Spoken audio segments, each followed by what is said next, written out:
Alam mo ba na si Ariana Grande ang pinakabatang solo artist na nag-headline sa Coachella?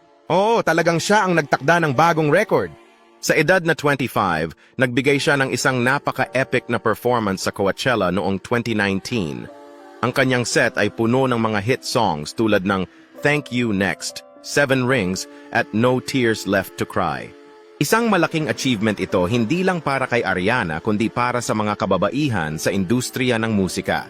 Isa siya sa iilang babaeng artist na nakapag-headline sa Coachella, kasama ang mga big names na tulad ni Beyoncé at Lady Gaga. Ang kanyang performance ay hindi lang basta concert. Ito ay isang celebration ng empowerment at talento ng mga babae sa music scene. Sa kanyang show, nagdala siya ng mga special guests tulad ni Nicki Minaj at Diddy na talagang nagpasaya sa mga fans.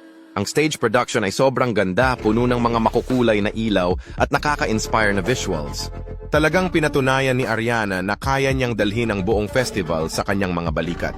Ang kanyang pagkapanalo sa Coachella ay nagbigay inspirasyon sa maraming kabataan na mangarap at ipaglaban ang kanilang mga pangarap sa musika. Kaya naman, hindi na nakapagtataka kung bakit siya ang tinaguriang pop princess ng kanyang henerasyon. Sa susunod na Coachella, siguradong marami ang maghihintay kung sino ang susunod na artist na magtatakda ng bagong record.